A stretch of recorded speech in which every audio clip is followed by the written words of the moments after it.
Good morning बच्चों, कैसे हो? देखिए बेटा, आज अपन पढ़ेंगे संधारित्र का आवेशन व निरावेशन। और जब भी कि संधारित्र को अपन बैटरी जोड़ना स्टार्ट करते हैं, फिर जैसे की कुंजी ऑन करते हैं, ठीक है, तो उससे क्या होता है, फिर धीरे धीरे संधारित्र का आवेशन प्रारंभ हो जाता है। ठीक है, उसे बोलते हैं संधारित्र का आवेशन। और फिर मान लो कि संधारित्र आवेशित रूप में संधारित्र है, आपने बैटरी हटा दी, आवेशित संधारित्र हो गया है। इसको फिर अपन किसी बैटरी या किसी चालक तार से दोनों प्लेटों को जोड़ दें, किसी चालक तार से या किसी प्रतिरोध की सहायता से, तो धीरे धीरे अब संधारित्र का निरावेशन होने लगेगा। ठीक है, मतलब आवेश की मात्रा घटने लगेगी। तो किस प्रकार से संधारित्र का आवेशन और निरावेशन होता है, क्या सूत्र होते हैं, किस सूत्र अनुसार धारा का मान, आवेश का मान, वोल्टेज का मान चेंज होता है, वही अपन यहाँ पढ़ने जा रहे हैं। देखिए, संधारित्र का आवेशन व निरावेशन। तो पहले हम पढ़ेंगे बच्चों यहाँ पे आवेशन के बारे में। ठीक है, तो आवेशन में बच्चों एक तो सी जुड़ा होता है, एक आर और एक बैटरी, तीनों श्रेणी क्रम में जुड़े होते हैं। वैसे बच्चों प्रतिरोध को जोड़ने की आवश्यकता नहीं है, लेकिन हम जानते हैं हर चालक का, मतलब जैसे सी और बैटरी आप जोड़ोगे, किसी चालक तार जोड़ोगे, कुछ ना कुछ उसका प्रतिरोध होगा ही होगा। ठीक है, या बैटरी अपन जोड़ रहे हैं, बैटरी का कुछ ना कुछ आंतरिक प्रतिरोध वगैरह होता है, इसलिए यहाँ पे अपन प्रतिरोध आर दिखाई देते हैं। ठीक है, तो चलो देखो, ये अपन आर अपन दिखा दिया, ये आर, ये सी और ये बैटरी, तीनों इस प्रकार से आपस में श्रेणी क्रम में जुड़े होते हैं। और ये कुंजी है, जहां सी क्या बच्चों, आर की भुजा का नेट प्रतिरोध। यहाँ पे जो सी है, ये आर क्या बच्चों, सी की भुजा, सी की जो भुजा दिख रही है पूरी सी की वाली भुजा ही है, इसका नेट प्रतिरोध। जैसे बच्चों आप मान लो इसका आंतरिक प्रतिरोध भी रखा है, मान लो स्मॉल आर दे रखा है, तो सी की भुजा का पूरी का नेट प्रतिरोध क्या हो जाएगा, आर प्लस स्मॉल आर हो जाएगा यहाँ का नेट प्रतिरोध, क्योंकि पूरी एक ही तो भुजा है, सिंगल लूप मतलब एक सिंगल भुजा मतलब श्रेणी क्रम। ठीक है, तो ये अपन कर लेंगे। अब बच्चों यहाँ पे देखिए, जैसे कि हम कुंजी को ऑन करें, यहाँ पे जैसे कुंजी को ऑन करते हैं, कुंजी को ऑन करते से क्या होगा, देखिए इस तरह से ये अपन ने कुंजी को यहाँ से ऑन किया, ऑन करते से ही धीरे धीरे संधारित्र का आवेशन प्रारंभ हो गया। यहाँ पे इस पर आएगा आवेश, धीरे धीरे प्लस बनता जाएगा, ये वाली प्लेट धीरे धीरे माइनस बनती जाएगी। ठीक है, और इस पे किसी क्षण मान लीजिए आवेश का मान Q है एंड वोल्टेज का मान यहाँ पे V है। ठीक है, और इस परिपथ में फिर यहाँ पे धारा प्रवाहित होगी I। ठीक है, तो यहाँ से परिपथ में धारा I प्रवाहित होगी, धीरे धीरे I का मान चेंज होगा। किस तरह से यहाँ पे इनके मान चेंज होंगे वही अपन देखने जा रहे हैं। तो हम देखिए बच्चों, की ऑन करने पर, की ऑन करने पर यहाँ पे क्यू वी आई जो है निम्नानुसार परिवर्तित, ठीक है, निम्नानुसार प्राप्त होते हैं।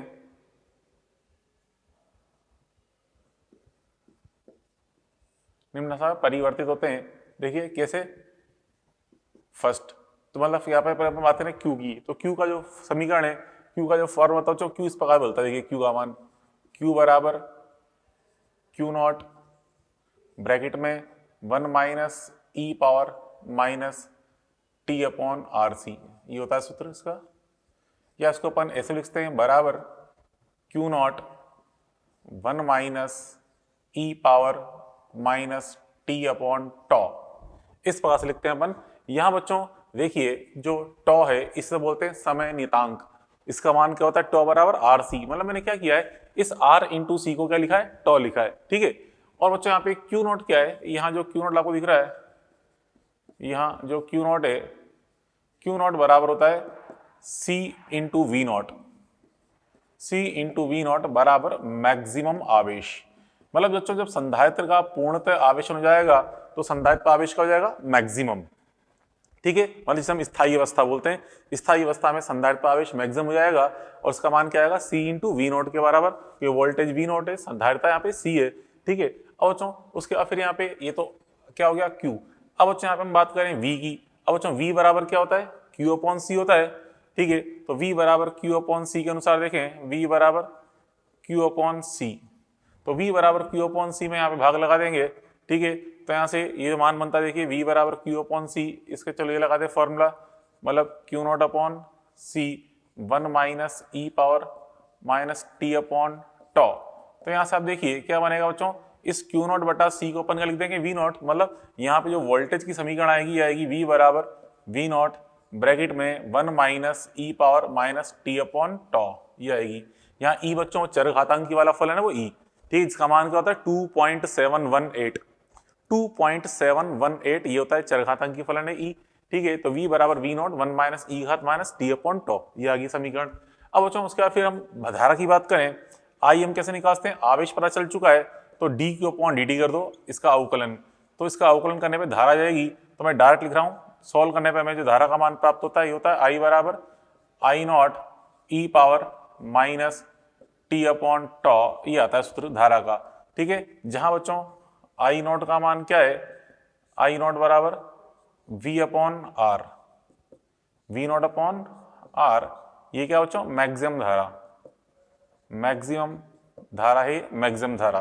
ठीक है बच्चों, धारा मैक्सिमम कब होती है, जैसे हम कुंजी को ऑन करते हैं, जब संधारित्र का आवेशन जस्ट स्टार्ट होता है उस समय धारा मैक्सिमम होती है। क्यों? क्योंकि जैसे संधारित्र का आवेशन होना लगेगा धारा धीरे धीरे घटने लगेगी। और अभी आपको कल लास्ट में समझाया था मैंने, जब संधारित्र का पूर्ण आवेशन रहता है तो इसकी भुजा में धारा क्या होती है, जीरो। तो पूर्ण आवेशन के बाद तो धारा क्या होगी, जीरो, मतलब मिनिमम। तो जस्ट स्टार्ट हुआ आवेशन उस समय, स्टार्ट होते समय आवेशन में धारा क्या होती है, मैक्सिमम होती है। ठीक है, ये तो अपन ने क्या देख लिया, तीनों की समीकरण, क्यू का मान, वी का मान और आई का मान इस प्रकार से परिवर्तित हो रहा है। अब यहाँ बच्चों इसके अपन डिफरेंट केस अपन देखेंगे क्या है। देखिए केस नंबर 1 अपन देखें यहाँ पे, first point T is equal to zero, at T is equal to zero पे अपन देखें, मतलब कुंजी ऑन करते ही, ठीक है, की ऑन करते ही, अर्थात जैसे अपन की को ऑन करेंगे तो किस प्रकार बच्चों यहाँ पे की ऑन करते से ही धारा, वोल्टेज और आवेश के मान क्या होंगे, अतः की ऑन करते ही,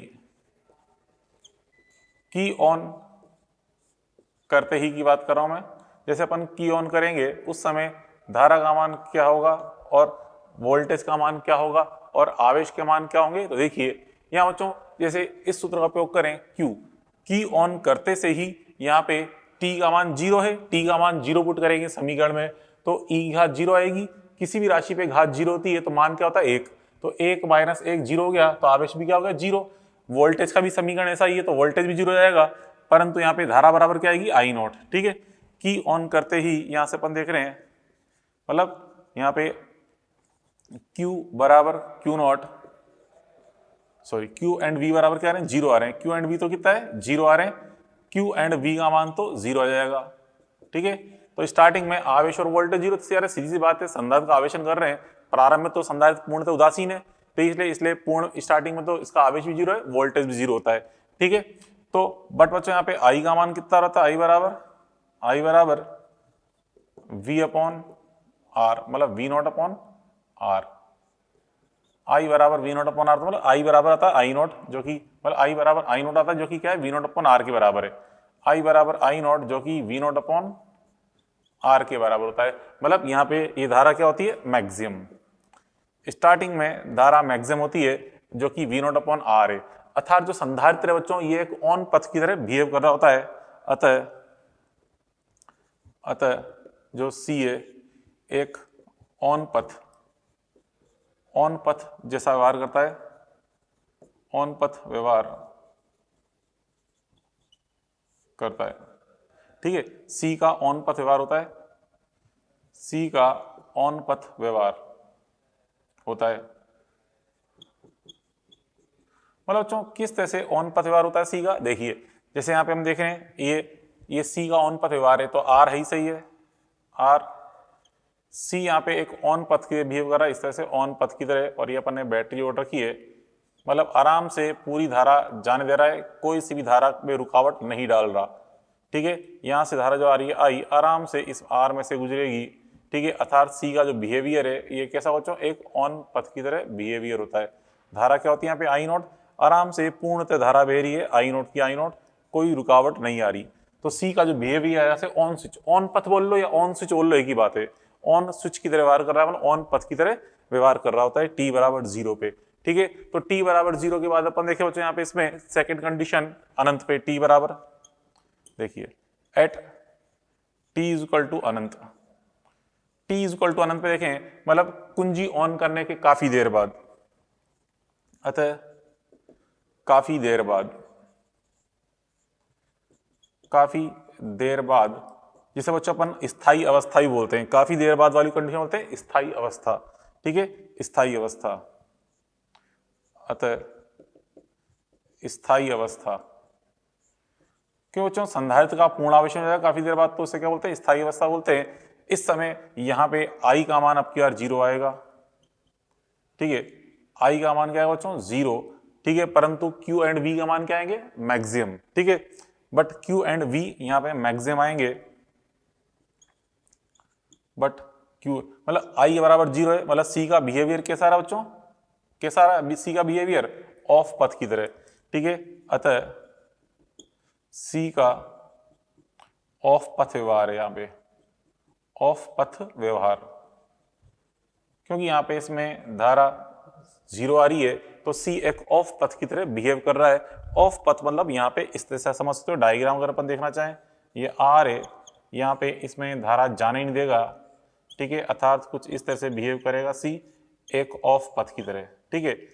यहाँ पे इस आर में धारा कितनी जा रही है, 0, धारा का मान 0 है, धारा यहाँ से जा ही नहीं पा रही आगे क्योंकि खुला पथ है, धारा जा ही नहीं पाएगी, तो सी का जो बिहेवियर है ऑफ पथ की तरह होगा, आगे धारा को नहीं जान देगा, ठीक है। इस समय बच्चों आवेश का मान क्या आएगा, मैक्सिमम, और वी का मान भी क्या आएगा, मैक्सिमम।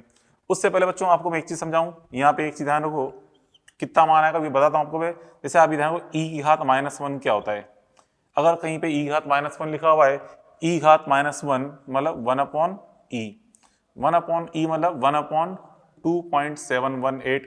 अभी आता था ई का मान 1, क्या होता है ई का मान 2.718, जो कि ये बनता है, भाग लगाएंगे तो 0.63 के आसपास आएगा, ये 0.63 नहीं 0.37, या क्वेश्चन 0.37 आएगा, ये इस तरह से 0.37। क्यों लिख रहा हूं मैं ये अभी समझ में आएगा। अब देखिए आपको ये लिखा अपन ने मान, अब देखो बच्चों यहाँ पे क्यों लिखा मैंने मान, ये देखो ये मान मैंने क्यों लिखा, देखो यहाँ बच्चों Q का मान, इस स्थिति में Q का मान क्या आ रहा है, Q बराबर आ रहा है, देखो T का मान हम क्या रखेंगे, T का मान अनंत रखेंगे, T का मान अनंत रखेंगे, ठीक है। तो T का मान अनंत रखेंगे, कितना आता है, चलो इस चीज का जो मैंने मान लिखा है इसकी जरूरत यहाँ नहीं पड़ेगी, आगे पड़ेगी, आगे बताता हूँ उसको मैं, अभी तो उसको छोड़ो, यहाँ पे इसको आगे दोबारा लिख दूंगा मैं अभी तीसरी कंडीशन में। तो यहाँ पे देखिए सी का ऑफ पथ की द्वारा I0 आ रहा है, अब यहाँ पे देखें बट इसमें I का मान और Q का मान कितना आएगा, देखिए Q बराबर, जब हम देखें पूर्ण आवेशन हो जाएगा तो Q बराबर क्या आएगा, Q0 बराबर मैक्सिमम एंड V बराबर V0 बराबर मैक्सिमम, ठीक है। तो आवेश का मान मैक्सिमम हो जाएगा, V का मान मैक्सिमम हो जाएगा पूर्ण आवेशन की स्थिति में। अब अपन देख रहे हैं यहाँ पे third number case number third अपन देख रहे हैं, थर्ड स्थिति मतलब T बराबर टॉपर, T बराबर टॉप मतलब RC पर, जिसे बोलते हो यहाँ पे टॉ क्या है, समय नियतांक, T बराबर टॉप बराबर RC पर, जिसे अपन क्या बोलते हैं, समय नियतांक बोलते हैं, समय नियतांक। T बराबर टॉ को क्या बोलते हैं, समय नियतांक बोलते हैं, टाइम कांस्टेंट। तो इस समय बच्चों देखिए क्या आएगा मान, देखो यहाँ पे Q बराबर, उससे पहले वही जो भी आपको लिखा था मैंने, देखें आपका मैंने अगर E घात -1 लिखा हो तो 1/e मतलब 1/2.718 होता है, ठीक है। तो यहाँ पे 0.37 आता है ये। तो समय नियतांक पर अब देखिए कितना आएगा मान Q का और I का, यहाँ देखें पहले Q की समीकरण ये रही, समझ में आ गया मैं, Q बराबर क्या है, Q0 1 - e घात -t अपॉन टॉ, तो यहाँ पे t का मान टॉ रखेंगे तो टॉ से टॉ कट जाएगा, तो क्या आएगा e घात -1, तो Q बराबर क्या है बच्चों, Q बराबर Q0 1 - e घात -1 बनेगा ये, ठीक है, क्योंकि यहाँ पे टॉ से टॉ कट गया। अब e घात -1 का मान कितना है, 0.37, तो Q0 1 - 0.37 ये लिख दिया मैंने, तो 0.37 करेंगे तो 0.63 आ जाएगा ये, तो क्या है बच्चों 0.63 Q0, तो 0.63 Q0 ये आ गया मान, मतलब 63% ऑफ Q0, मतलब संधारित्र का कितना प्रतिशत आवेशन हो चुका होता है, 63% आवेशन हो चुका होता है, ठीक है। ये 0.63 Q0 आ रहा है, मतलब 63% Q0, ठीक है। तो इसका मतलब क्या बच्चों, 63% ऑफ Q0, इस चीज का मतलब है 63% ऑफ Q0, मतलब अधिकतम आवेश का 63% मान प्राप्त हो चुका है इस समय पर, ठीक है। ये इसकी हम समय नियतांक की परिभाषा बोल सकते हैं कि संधारित्र को 63% आवेशन होने में जो समय लगता है उसे हम क्या बोलते हैं, समय नियतांक बोलते हैं, ठीक है। और जो V का भी कुछ समीकरण इस तरह से हम देख रहे हैं, तो V बराबर भी क्या होगा, V बराबर भी कितना आएगा 0.3 V0 एंड I का मान निकालेंगे तो कितना आएगा I बराबर, देखिए I का मान इस रूप में है तो I बराबर है e घात माइनस, I बराबर यह आएगा I0 इंटू ई घात -1, आई नॉट इंटू ई घात -1, ठीक है। तो ई घात -1 कितना है, 0.37 है, तो धारा तो कितनी आएगी 0.37 आई नॉट। तो धारा तो कितनी आ रही है 0.37 आई नॉट, मतलब 37% ऑफ आई नॉट, मतलब धारा घटते घटते कितनी रहेगी 37%, क्योंकि स्टार्टिंग में धारा अधिकतम थी, समय बीतता गया, धारा घटती गई, तो टी बराबर टो वाले समय पर धारा 37% रह गई, ठीक है, ये आ गया मान, ठीक है। तो बच्चों ये तीनों कंडीशन पर देख ली, कब धारा का मान कितना होता है, आवेश का मान कितना होता है, वोल्टेज का मान कितना है, ये चीजें अपन ने देखी, ठीक है। अब यहां से अपन देखें इसमें ग्राफ के बारे में, ग्राफ, अब यहाँ पे इसके इंपॉर्टेंट ग्राफ अगर अपन देखें, देखिए कौन कौन से ग्राफ, एक तो यहाँ पे देखिए Q और V का जो ग्राफ मान है सेम टाइप से वेरी कर रहा है, ये दोनों की समीकरण सेम है, क्योंकि हम देख रहे हैं बच्चों ये तो आ रही है Q की समीकरण, यहाँ देखा बच्चों ये तो Q की समीकरण आ रही थी इस तरह से, ठीक है, और यहाँ पे आ रही है V की समीकरण, दोनों की समीकरण एक जैसी है, ठीक है, लेकिन I की समीकरण थोड़ी अलग है इस तरह से। तो देखो इनके अगर ग्राफ बनाए तो चो ये चरघातांकी रूप से वेरी कर रहे हैं, इसलिए ग्राफ चरघातांकी ग्राफ बनेंगे। तो यहाँ पे देखिए इस तरह से ग्राफ आएगा इसका, तो ये Q और V के ग्राफ तो सेम आएंगे, Q, V ग्राफ तो सेम आएंगे, ठीक है, समय के साथ ये क्या आएंगे बच्चों, इनका मान समय के साथ बढ़ता जा रहा है, मतलब इस प्रकार से आवेश का ग्राफ आएगा, चरघातांकी रूप से आएगा, चरघातांकी रूप से आवेश का मान ये आ रहा है, ये मान क्या है बच्चों Q नॉट, ठीक है, ये मान Q नॉट है, ठीक है, अधिकतम मान कितना प्राप्त कर रहा है Q नॉट। और फिर अपन देखें यहाँ पे इसमें, ठीक है, यहाँ पे चलो टी बराबर टॉप पे दिखाना चाहें तो आप देखते हैं टी बराबर टॉप है, ये बिंदु क्या बच्चों टॉक बता रहा है, ये बिंदु बता रहा है टॉक हो, और ये बिंदु कितना बता रहा है टी बराबर टॉप है, आवेश का मान कितना है 0.63 क्यू नॉट है, टी बराबर टॉप पर आवेश का मान 0.63 क्यू नॉट। ऐसे अगर अपन बात करें धारा की, तो आवेश का मान है, धारा का ग्राफ देखें तो धारा तो समय के साथ घट रही है, तो आई का अगर अपन समय के साथ ग्राफ बनाएंगे तो धारा घटती हुई ग्राफ बनेगी, तो इस तरह से ये ग्राफ बनेगा, ये वाला ग्राफ। तो प्रारंभ में धारा अधिकतम है इस तरह से, ठीक, तो टी बराबर टॉप है, धारा कितनी रहेगी थी, ये टॉ है टाइम, ये टाइम टॉ है, इस समय धारा का मान कितना प्राप्त हो बच्चों, इस समय धारा का मान जो आ रहा है ये आ रहा है 0.37, ठीक है, इस समय धारा का मान 0.37 है, 0.37 आई नॉट, किस समय टी बराबर टॉप है, टी बराबर टॉप है, धारा का मान 0.37 आई नॉट, ये आ रहा है, ये अपन देख लिया, क्लियर। तो ये ग्राफ हो गए। अब बच्चों ग्राफ के बाद आपको मैं एक चीज समझाऊं एक नोट के रूप में, ठीक है, ध्यान देना बच्चों एरो में। अब एक अपन नोट देख रहे हैं इसके अंदर, ये तो ये मान लो बच्चों अपन ने आवेशन तो पढ़ लिया। अब इसमें एक चीज बताऊं, अगर बच्चों यहाँ पे देखिए, देखो यहाँ पे आर कर क्या रहा है, यहाँ पे बच्चों संधारित्र की सी भुजा में जो आर है, यहाँ पे आर क्या करता है बच्चों, धारा प्रवाह का विरोध करता है, इसलिए संधारित्र में आवेशन हो रहा है, तो धीरे धीरे आवेशन हो रहा होता है। लेकिन अगर आर का मान बच्चों यहाँ पे 0 हुआ, आर का मान यहाँ पे 0 हुआ, तो उस केस में मतलब आप प्रतिरोध है ही नहीं, तो क्या होगा, धारा का कोई विरोध नहीं होगा, कुंजी ऑन करते ही संधारित्र सडनली मतलब टी बराबर 0 पर ही पूर्ण आवेशन हो जाएगा। तो हम कह सकते हैं कि अगर सी की भुजा में प्रतिरोध अनुपस्थित है, यदि सी की भुजा में, यदि सी की भुजा में बच्चों आर अनुपस्थित है, सी की भुजा में आर अनुपस्थित है, अर्थात डायरेक्ट जो सी है बैटरी जुड़ा हुआ है, अर्थात सी डायरेक्ट बैटरी से जुड़ा हुआ है,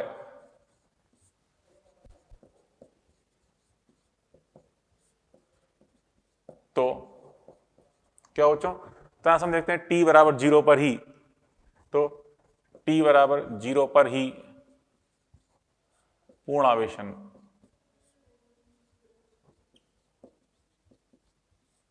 तो टी बराबर 0 पर ही संधारित्र का पूर्णतः आवेशन हो जाता है। कैसे बच्चों, चलो एक एग्जांपल भी मैं समझाऊं, यहाँ पे एक एग्जांपल अपन देख लें, एग्जांपल नंबर 1, एग्जांपल नंबर 1 अपन देखें, यहाँ पे देखिए इसको, चलो इसको एग्जांपल 2 और इसको एग्जांपल 3 लेते हैं, काम करते हैं एग्जांपल 2 एग्जांपल 3। पहले हम बच्चों यहाँ पे बात करें एग्जांपल नंबर 1 की। एग्जांपल नंबर 1 में क्या है, देखिए बच्चों यहाँ पे जैसे कि अगर मान लीजिए डायग्राम कुछ इस तरह रखा है, इस तरह से ये एक संधारित्र है, ठीक है, यहाँ पे ये प्रतिरोध है, ये यहाँ पे बैटरी है, ठीक है, इस प्रकार से। यहाँ बच्चों चलो कुंजी भी लगा दी अपन ने, ये कुंजी है, इस प्रकार से कुंजी है कि यहाँ पे बैटरी है, ये आर है, ठीक है, और ये सी है। अब बच्चों यहाँ पे देखिए जैसे कुंजी को ऑन करेंगे, कुंजी ऑन करते से आप देखो तीनों समांतर क्रम में समझो समांतर क्रम में, तीनों समांतर क्रम में, मतलब बैटरी का पूरा वोल्टेज आर पे आ रहा है और बैटरी का पूरा वोल्टेज सी पे आ रहा है। तो हम जैसे कुंजी को ऑन करेंगे, पूरी की पूरी बैटरी एक साथ सी पे आरोपित होती है। ठीक है, आर यहाँ पे है लेकिन सी की भुजा में नहीं है, सी की भुजा में आर यहाँ पे अनुपस्थित है। तो हम बैटरी ऑन करेंगे तो सीधी सीधी बैटरी पूरी पूरी सी पर आरोपित होगी। तो टी बराबर 0 पर ही पूर्ण आवेशन हो जाएगा। तो बच्चों यहाँ देखिए, यहाँ की ऑन करते ही, यहाँ बच्चों की को ऑन करते क्या होगा, टी बराबर 0 पर, की ऑन करते ही टी बराबर 0 पर पूर्ण आवेशन हो जाएगा। क्योंकि हम देख रहे हैं यहाँ पे पूरी पूरी बैटरी इसके सी पे आरोपित हो रही है, क्योंकि यहाँ पे तीनों समांतर क्रम में। ठीक है, क्योंकि C parallel R parallel V. ठीक है, तो मतलब बैटरी पूरी पूरी सी पर आरोपित हो रही है, क्योंकि समांतर क्रम में पूरा वोल्टेज सी पे आरोपित हो रहा है, इसलिए की ऑन करते ही संधारित्र का सडनली पूर्ण आवेशन हो जाएगा। ठीक है, उसके बाद बच्चों फिर अपन देखें एग्जाम्पल नंबर 2। एग्जाम्पल नंबर 2 देखिए, एग्जाम्पल नंबर 2 क्या है, आपसे एक आवेशन ग्राफ दे रखा है, इस आवेशन ग्राफ के लिए समय नियतांक टो का मान बताना है क्या होगा। ठीक है, और चलो देखो यहाँ पे हम एक चीज देखें, संधारित्र में अधिकतम आवेश का मान, आवेश ग्राफ कौन सा है, आवेश का समय के साथ। आवेश अधिकतम कहां तक आ रहा है, 20 तक, मतलब ये जो राशि दिखा रखी है, ये राशि ये किसको बता रही है बच्चों, क्यू नॉट को, ये राशि बता रही है क्यू नॉट को। ठीक है, अधिकतम आवेश को।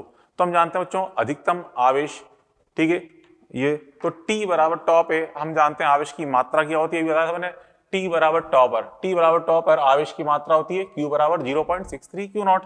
देखिए टी बराबर टॉप पर, टी बराबर टॉप पर जो क्यू होता है बच्चों, क्यू होता है 0.63 क्यू नॉट। तो 0.63 क्यू नॉट करेंगे तो यहाँ पे इसमें आप देखिए क्यू नॉट का मान कितना है, 20 है। तो 0.63 इंटू 20 करो कितना आता है, तो जाएगा 6 और 12, मतलब 12.6 माइक्रोकूलम। तो 12.6 माइक्रोकूलम आ रहा है। अब देखिए बच्चों 12.6 माइक्रोकूलम कहाँ पे, इस जगह, ये 10 और 15 के बीच में है। ठीक है, तो यहाँ पे इस दोनों बीच समय माइक्रोकूलम 10 से 15 के बीच में, तो यहाँ पे समय का मान भी 5 से 10 के बीच में आएगा। ठीक है, तो हम कह रहे हैं बच्चों जो कि 10 और 15 के मध्य है, जो कि 10 माइक्रोकूलम व 15 माइक्रोकूलम के मध्य है, इसलिए बच्चों समय का मान, इसलिए यहां टॉ बराबर, ठीक है, यहां टॉ बराबर क्या जाएगा बच्चों, टॉ बराबर यह आएगा 5 से 10 के बीच में, 5 मिली सेकेंड से 10 मिली सेकेंड के मध्य, इसके मध्य आएगा। और जो ऑप्शन है, कौन सा ऑप्शन ऐसा है जो 5 से 10 के बीच में, 5 से 10 के बीच में सेकंड ऑप्शन है, केवल 8 मिली सेकंड। ठीक है, और तो कोई ऑप्शन है नहीं, तो हम कह सकते हैं, इसलिए टी बराबर, ठीक है, बराबर क्या जाएगा बच्चों यहाँ पे 8 मिली सेकंड, 8 मिली सेकंड यह जाएगा ऑप्शन अनुसार। ऑप्शन अनुसार अपन देखें तो आंसर क्या आ गया बच्चों, यह आ गया 8 मिली सेकंड, क्या जाएगा आंसर। ठीक है, 8 मिली सेकंड लगभग आ जाएगा। चलो अब उसका देखें एग्जाम्पल नंबर 3। एग्जाम्पल नंबर 3 आपसे क्या कह रहा है, देखिए एग्जाम्पल नंबर 3 इसको सोल्व करें अपन, सॉल्यूशन 3 को। ठीक है, एग्जाम्पल 1 हो गया, फिर ये सॉल्यूशन नंबर 2। अब देख रहे हैं सॉल्यूशन नंबर 3। सॉल्यूशन नंबर 3 अपन देखें, और चलो क्या कह रहा है यहाँ पे कि 1 माइक्रोफेरेड आर और 100 वोल्ट की बैटरी श्रेणी क्रम में जुड़े हैं। तो जब भी ये बैटरी आपको दिख जाए क्वेश्चन में, इसका मतलब संधारित्र कौन सा है, आवेशन वाला रूप में है। तो यहाँ पे हमें आवेशन के अनुसार में सोल्व करना है। कह रहा है टी बराबर 20 मिली सेकंड पर 1 माइक्रोफेरेड पे विभवांतर 50 वोल्ट है, तो आर का मान क्या होगा। मतलब हमें वोल्टेज का मान, मतलब इस वी का मान दे रखा है, ये समीकरण लगानी है। ठीक है, बैटरी का टोटल वोल्टेज कितना है, वी नॉट का मान हमें दे रखा है यहाँ पे कितना है, 100 वोल्ट। ठीक है, सारे मान आपको देख रहे हैं, ये लगाते हैं। चलो वी बराबर वी नॉट 1 माइनस ई की घात टी अपॉन टॉ, जहां पे टॉ बराबर क्या है, आरसी। बाद में रख देंगे टॉ का मान आरसी, चाहो तो ये लगा दो, कोई दिक्कत नहीं है। टॉ का मान यहाँ पे आरसी रख देना, कोई दिक्कत नहीं, बाद में रख सकते हैं, कोई समस्या वाली बात नहीं, टेंशन ना ले। क्योंकि हमें क्या निकालना है, आर। आर कहाँ छुपा बैठा है, इसके अंदर, टॉ के अंदर आर छुपा हुआ है। ठीक है, तो हमें लगाना है फॉर्मूला। ठीक है, ये आपको ज्यादा समस्या आ रही है तो यहाँ पे डायरेक्ट टॉ का मान का लिख दो, आरसी लिख दो, कोई दिक्कत नहीं। चलो वी का मान रखें, कितना है बच्चों वी का मान, चलो यहाँ पे रखिए, तो वरना आपके फिर लगे सर ने क्यों नहीं लिखा, यहाँ लिखते हैं आर सी लिख दिया यहाँ पे टो का मान, ठीक है। अब यहाँ पे देखिए V का मान कितना रखा है 50 वोल्ट, इस V का मान 50 है और V नोट का मान कितना है 100, सो 1 माइनस ई की घात minus T upon R C, ठीक है।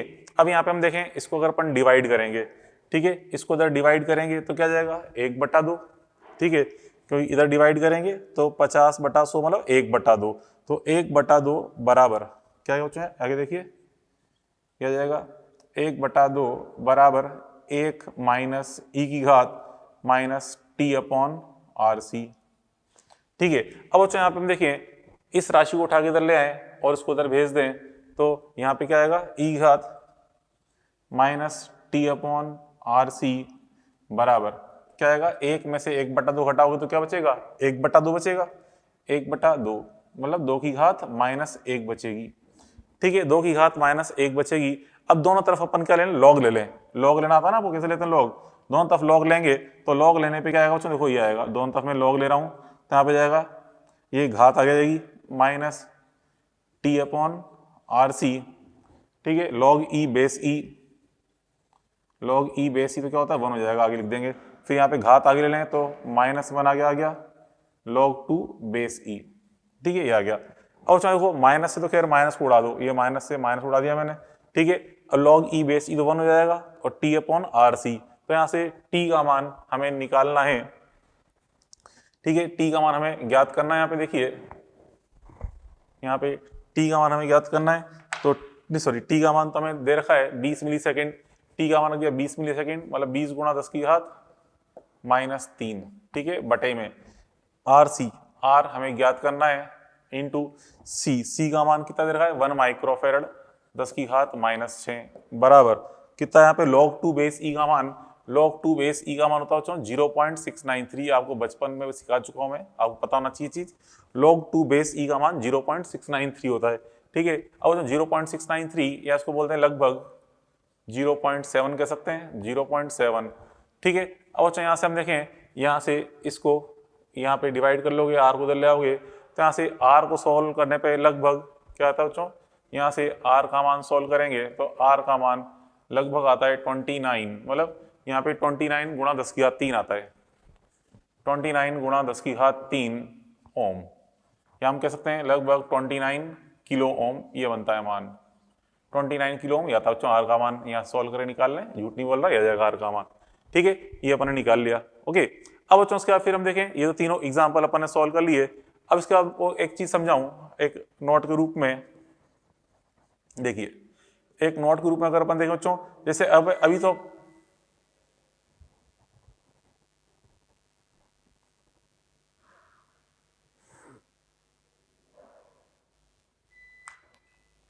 यहाँ पे हम देख रहे हैं नोट के रूप में एक चीज देखें तो नोट के रूप में अपन समझे, यहाँ पे देखिए यहाँ पे अभी तो हम क्या निकाल रहे थे आर के सिरों पर सी के सिरों पर विभवांतर, ठीक है, ये बच्चों पूरा आर डीसी परिपथ है, डीसी परिपथ का मतलब बैटरी, डीसी परिपथ बोलते हैं मतलब बैटरी जुड़ी है, ये वोल्टेज है, ये वोल्टेज का यहाँ पे बंटवारा होगा, इस पे आएगा वी आर, इस पे आएगा बच्चों वी, आर के सिरों पर विभवांतर क्या बच्चों वी आर होगा, ठीक है, इस आर के सिरों पर विभवांतर को अपन बोलते चाहे तो वी नीचे लिख दें आर वी आर, और सी के सिरों पर विभवांतर ऊपर लिख रहे हैं वी, चाहे वीसी बोल दो, वीसी का मान के लिख रहे हैं वी लिख रहे हैं, ठीक है। तो आप हम देखें यहाँ पे जो डीसी परिपथ में बंटवारा हो रहा है बच्चों देखो, ठीक है, डीसी परिपथ में बंटवारा जो यहाँ पे होता है, डीसी परिपथ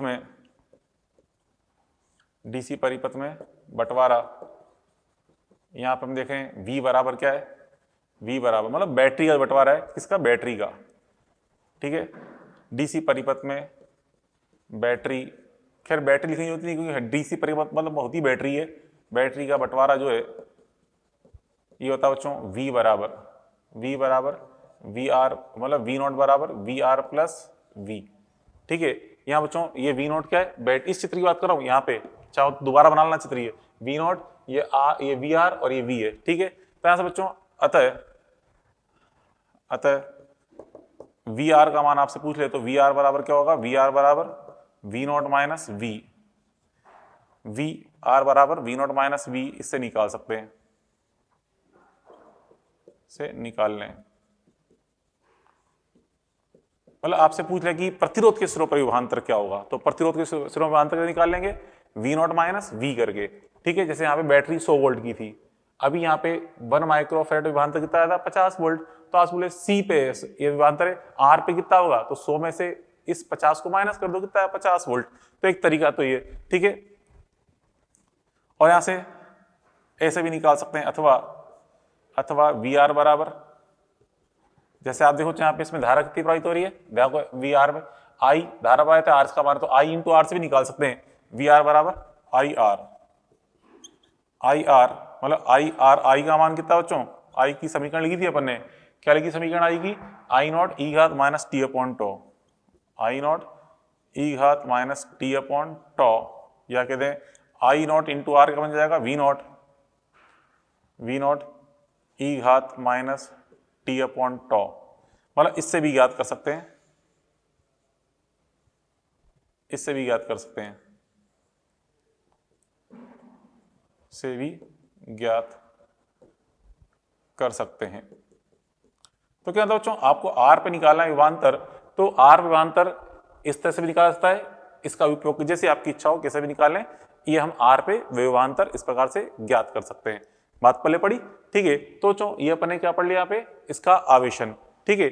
आवेशन के बारे में अपन ने पढ़ा। आवेशन पे हमने कहा कि संधारित्र में क्या क्या जुड़े होते हैं, एक संधारित्र होता है, एक प्रतिरोध होता है और एक बैटरी जुड़े होते हैं, ठीक है। कुंजी ऑन करते से ही धारा का मान तो घटने लगता है और आवेश और वोल्टेज का मान बढ़ने लगते हैं, ये समीकरणें होती है चरघातांकी रूप से, ठीक है। फिर इन तीनों कंडीशन अपन ने यहाँ पे ये देखे मान, फिर यहाँ पे इस पे 2-3 एग्जाम्पल भी अपन ने देख लिए, ठीक है। चलो अब देखते हैं संधारित्र का बच्चों निरावेशन।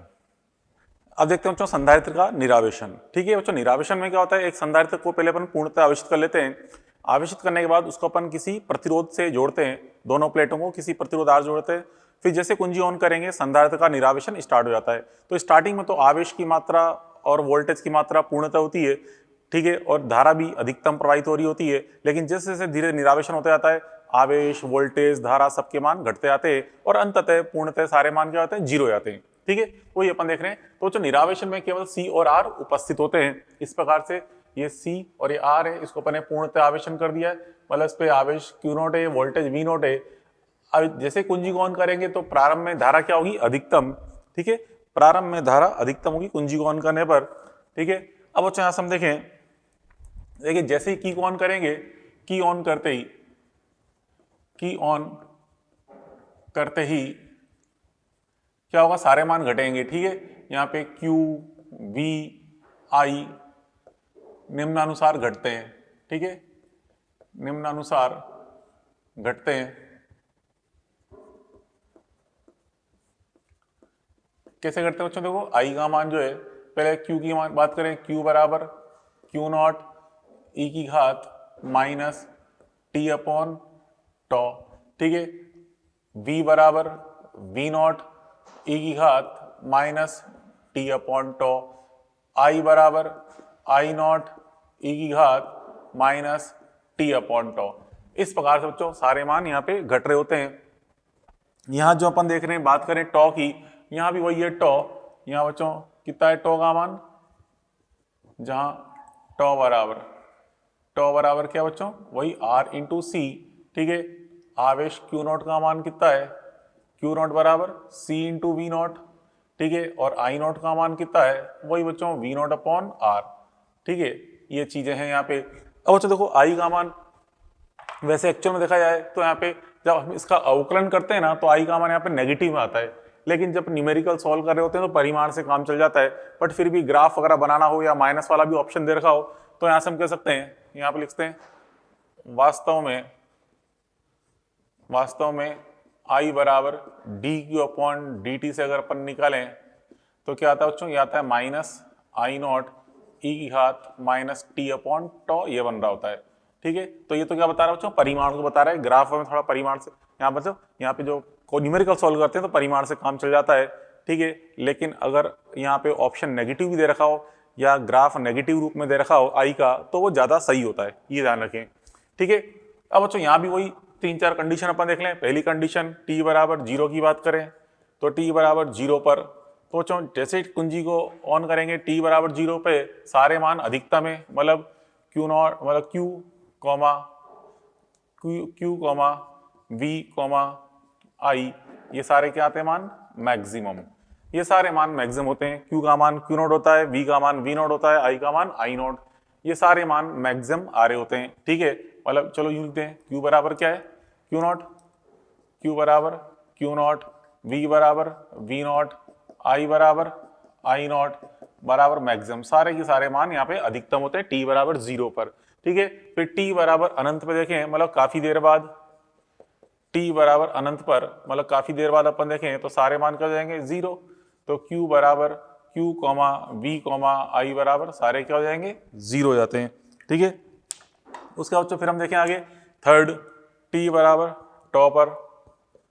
बच्चों T बराबर टॉ पर मतलब RC पर क्या होते हैं, अब इनके मान निकालते हैं। सबके मान आते हैं 1/E Guna Q comma V comma I, ये सारे मान यहाँ निकालेंगे अपन। देखिए सब जगह T का मान टो रखेंगे तो E घात -1 बनेगा।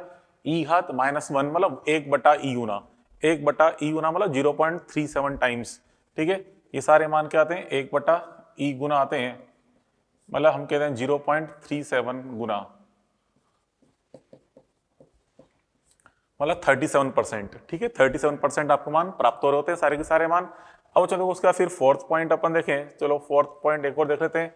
T बराबर कैपिटल T पर, T बराबर कैपिटल T पर अपन देखें, मतलब इसे बोलते हैं अर्ध आयु काल, ठीक है। T बराबर टॉप T पर मतलब अर्ध आयु काल पर, अर्ध आयु काल, अर्ध आयु काल को यहाँ पे हम देख रहे हैं सारे मान घट रहे हैं। तो जो मान घट रहे हैं, जो उनका मान आधा हो जाता है उसे बोलते हैं अर्धायु काल, मतलब सारे मान Q comma V comma I ये सारे क्या होते हैं, 1/2 गुना हो जाते हैं। ये सारे मान 1/2 गुना मान प्राप्त हो रहे होते हैं, ठीक है। तो यही चीज अपन देखें कि इस टाइम का मान कितना आता है वो देखें अपन। तो देखिए चलो सॉल्व करें इसको, क्या आता है देखिए यहाँ पे, देखो T बराबर टॉ, ठीक है। वैसे भी इसका जो मान आएगा बता दूं आपको, ये आता है 0.693 टॉ के बराबर आता है, मतलब 0.693 RC के बराबर आता है, ठीक है, क्योंकि टॉ बराबर RC है। तो यहाँ पे देखो कैसा है, इसको प्रूफ समझा दूं आपको मैं कहाँ से है इसका, अपन देखें प्रूफ, ठीक है। इसको अपन देखें यहाँ बच्चों देखो आवेश का मान, चलो आवेश वाले सारे एक जैसे आवेश का यूज कर लेते हैं। देखो Q बराबर क्या होता है, Q नॉट E घात माइनस T अपॉन टॉ, ठीक है, ये है सूत्र। तो Q का मान कितना रख दें, Q का मान रख दें Q not by 2, Q not by 2 रख देंगे तो बराबर Q नॉट E घात माइनस T अपॉन टॉ है। तो यहाँ से Q नॉट से Q नॉट कट जाएगा, ठीक है। तो यहाँ पे दोनों तरफ इन्वर्स कर दें, मतलब 2 की घात माइनस हो जाएगी यहाँ पे, और E घात माइनस T अपॉन टॉ हो जाएगा। दोनों तरफ लॉग ले लें तो -1 लॉग 2 बेस E, मतलब E बेस पे लॉग ले रहा हूँ तो माइनस T अपॉन टॉ लॉग E बेस E, ठीक है।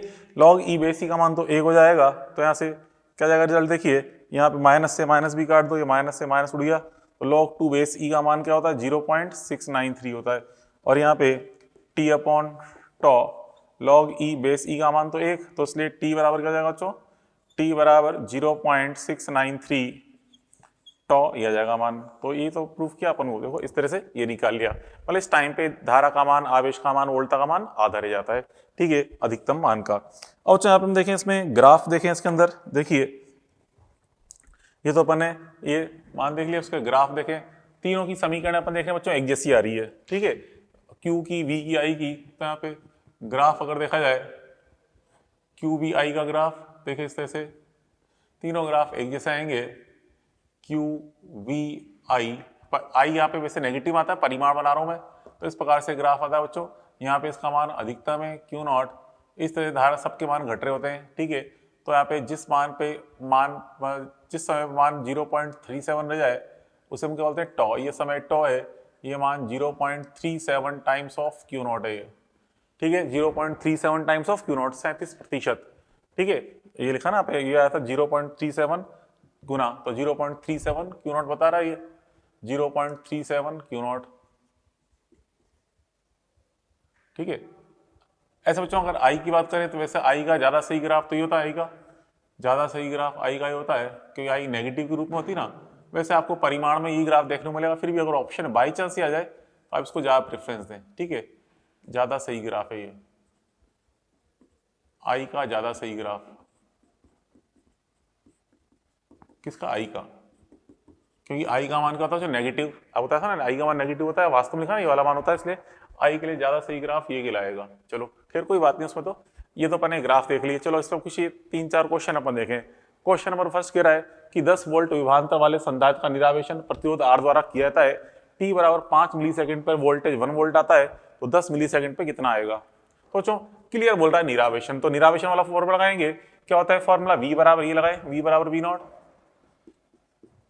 तो देखिए लगा रहा हूं मैं फॉर्मूला, V बराबर V नॉट e की घात माइनस टी अपॉन टॉ का यूज कर रहे हैं, ठीक है, इसका यूज कर रहे हैं। तो यहाँ पे पहले क्या बोला गया, V का मान तो 10 वोल्ट है, ठीक है, ये V नॉट का मान 10 वोल्ट है, ये 10 वोल्ट रख दिया, ठीक है, और V का मान कितना रखा है पहले, ये 1 वोल्ट, कितने समय पे, t बराबर 1 पर, ठीक है, t बराबर 5 पर, सॉरी 5 बटा टॉ। तो यहाँ से देखेंगे दिस इंप्लाइज, यहाँ से E का मान क्या जाएगा, देखो यहाँ से अगर मैं E निकालूं तो E की घात 5 बटा टॉ का मान कितना है, भाग लगा दे 1/10, इसको मैंने समीकरण नंबर 1 नाम दे दिया, ठीक है, समीकरण नंबर 1 नाम दे दिया। अब देखिए निकालते हैं t बराबर 10 पर, t बराबर 10 पर v का मान निकालूं तो v बराबर यहाँ पे v नॉट मतलब 10 वोल्ट तो सही है, e की घात माइनस टी अपॉन टॉ है, यहाँ पे ये माइनस भी आएगा, माइनस लगाना भूल गया, माइनस लगा लेना, ठीक है, v बराबर v नॉट e घात माइनस टी अपॉन टॉ, तो v नॉट का मान ये और माइनस ऊपर 10 रख दिया, 10 अपॉन टॉ लिखते हैं इसको, ठीक है। अब देखिए बच्चों यहाँ पे इस जगह बराबर ये 10, इसको मैं तोड़ रहा हूँ इस तरह से, e घात माइनस 5 अपॉन टॉ इंटू ई घात माइनस 5 अपॉन टॉ, क्योंकि गुणा करेंगे घातें फिर जुड़ जाएंगी, वापस 10 बन जाएगा ऊपर। क्यों तोड़ा ऐसे, क्योंकि इसका मान मुझे पता है कितना है, 1/10, इसलिए मैंने जान करके ये गुस्ताखी करी। यहाँ से इसको ये 1/10 लिख देंगे, ये भी 1/10 लिख देंगे, तो यहाँ से बच्चों 10 से 10 उड़ जाएगा, कितना है आंसर, 1/10, ठीक है, 1/10 मतलब 0.1 वोल्ट क्या जाएगा रिजल्ट, ठीक है, ये आंसर आ गया 0.1 वोल्ट, ऐसे निकाल लिया अपन ने, बात पहले पढ़ी, ओके। अब बच्चों देखो एग्जाम्पल नंबर सेकंड अपन देखें, क्वेश्चन नंबर सेकंड देखिए क्या कह रहा है सेकंड क्वेश्चन, एक निरावेशन परिपथ का समय नियतांक टॉ है, संधारित्र में संचित स्थितिज ऊर्जा के लिए समय नियतांक टॉ डैश का मान क्या होगा, ये निकालना है, पोटेंशियल एनर्जी का समय नियतांक। तो बच्चों पोटेंशियल एनर्जी का सूत्र क्या होता है, पहले देखिए क्या होता है फॉर्मूला, हाफ CV², ठीक है, तो हम यहाँ देख रहे हैं U बराबर हाफ CV²। अब बच्चों वोल्टेज का फॉर्मूला ये रहा, ये इससे वेरी कर रहा है, तो यहाँ पे हाफ C वोल्टेज का मान क्या है बच्चों, यहाँ पे वोल्टेज का मान V नॉट e की घात माइनस टी अपॉन टॉ होल स्क्वायर, ठीक है। तो बच्चों इसको यहाँ लिख देंगे इस प्रकार से, half C V not square e की घात माइनस 2t अपॉन टॉ, ठीक है, ये अपन ने वर्क कर दिया। अब बच्चों यहाँ पे देखिए इसको फिर मैं आगे ऐसे लिखता हूं उसको, बराबर